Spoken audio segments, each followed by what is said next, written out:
எல்லோருக்கும் அன்பான வணக்கம். நாங்கள் அனுகிறேன்.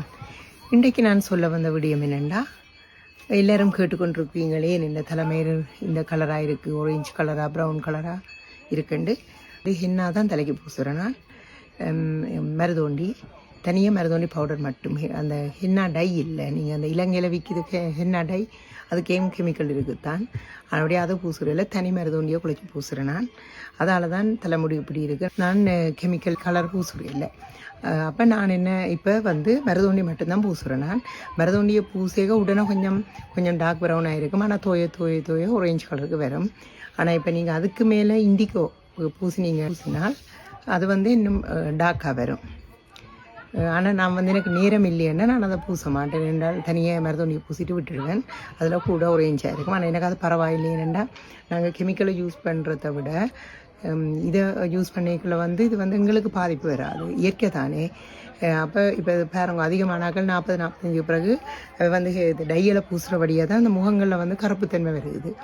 அப்போ அது எப்படி நாங்கள் எங்களோட தலைமயிருக்கு ஆயில் வைக்கிறோமோ, ஏதாவது மூலிகைகளை யூஸ் பண்ணுறோமோ, அது எவ்வளவு எங்களுக்கு நல்ல நன்மையை தருவதோ அதுக்கு ஏற்ற மாதிரி எங்களுக்கு தீமை வரும். நாங்கள் டையை பூசுகிறதால அப்போ நீங்கள் நல்ல எண்ணெயை வச்சும் பிரயோசனம் இல்லை, திருப்பி டையை பூசுகிறோன்னே என்ன கெமிக்கல்லாம் உங்களுக்கு பாதிப்பு ஏற்படுத்த போகுது. ஆனபடியாக மற்றவை என்ன நினைப்பினம் இல்லாட்டி மற்றவை என்ன சொல்லிடணுன்றதை பார்க்காம நாங்கள் தானே கவனிக்க வேணும். மற்றவை என்னென்னாலும் 1000 கதை சொல்லிவினோம். ஆனால் எங்களுக்கு தானே எங்களை பற்றி தெரியும், நாங்களும் இப்படி வாழணுமென்று நாங்கள் தானே முடிவு எடுக்க வேணும். ஆனபடியாக எனக்கு அது கேர் இல்லை.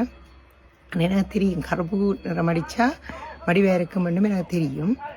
ஆனால் நான் அடிக்க விரும்பல. ஆனால் ஒரு கால் அடித்தேன் நான். என்னென்னால் அதாவது இந்தியா போன போல அவன் சொன்ன அது இயற்கை தான் என்று வித்தவை வாயந்து பூசினான் இலங்கையில் நிற்க. அப்போ ஆனால் அது உண்மையாக இயற்கை இல்லை, அது கெமிக்கல். என்ன உடல் நல்லா கருத்தது என்ற சில கடிக்கிற மாதிரி இருக்கும் தலை.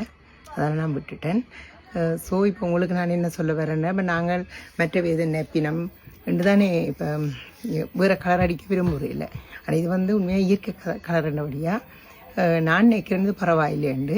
வினைக்கடைத்தான் கொஞ்சம் வேணும். ஏன்னா நான் இதை முதல் நாளே தேயிலை சாயம் இருக்குது தானே, நம்மளோட பிளாக் டீ, அதை சாயத்தில் கடும் சாயம் எடுத்து ஆற வச்சுட்டு தேவையான அளவு என்ன பவுடரை போட்டு அதை ஊற்றி அதோட நான் 1-2 கரண்டி காஃபி இருக்குது தானே, நெஸ்காஃபே மாதிரி காஃபிகள் அதில் போட்டு பிறகு எலுமிச்சம்பழம் புளிஞ்சு விட்டு குழைச்சி வைக்கிறேன். குழைச்சிட்டு நீங்கள் மூடி வைக்க அடுத்த நாள் கொஞ்சம் டார்க் கலருக்கு வந்திருக்கும். அது பிறகு தான் அதை எடுத்து பூசுகிறேன் நான். பூசி போட்டு இப்போ நீங்கள் அந்தண்டு பின்னேரமோ இல்லை அடுத்த நாளோ நீங்கள் அந்த இண்டிகோ பவுடரை பூசினால் அப்புறம் என்ன செய்யும், அது கொஞ்சம் இன்னும் டார்க்காக வரும். அது உண்மையாக அது வரைக்கும் நல்ல வடிவான கலராக இருக்கும். நீங்களும் விருப்பம்ண்டா அதை செய்து பாருங்கோ. அப்போ சில வீடியோவில் சொல்கிறவ தானே இது பூசினால் கொஞ்சம் டார்க் ப்ரௌனாக இதாக வருமெண்டா, அது உண்மை.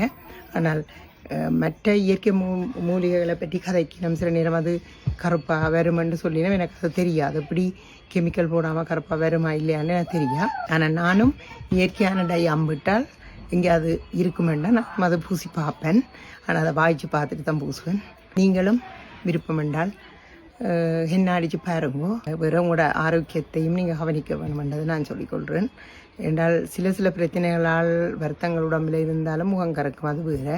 ஆனால் கூடுதலான ஆட்களுக்கு முகம் கறக்குதுண்டா அதிகம் டையின் பாதிப்புன்னு தான் நான் சொல்லுவேன்.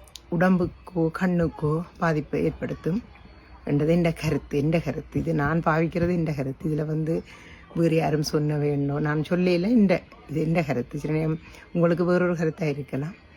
அதுக்காண்டி இப்போ ஒரு தரம் சும்மா பேசி சண்டை பிடிக்கிற மாதிரி கொமெண்ட்ஸில் அது தேவையில்லை தான் யாருக்குண்டாலும். உங்களுக்கு பிடிக்காட்டி இல்லாட்டி உங்களுக்கு தச்சலமாக இதுக்கு மறப்பான ஒரு கருத்து இருந்தால் நீங்கள் அன்பான வழியிலையும் பண்பான வழியிலையும் சொல்லலாம். கொமெண்ட்ஸில் நீங்கள் உங்களோட கருத்தையும் எழுதுங்கோ. நானும் என்னுடைய கருத்தை நான் அதில் எழுதுகிறேன். எல்லோருக்கும் மிகவும் சிறந்த பொழுதாக அமைந்திருக்கிறது. மிக்க மிக்க நன்றி. வணக்கம்.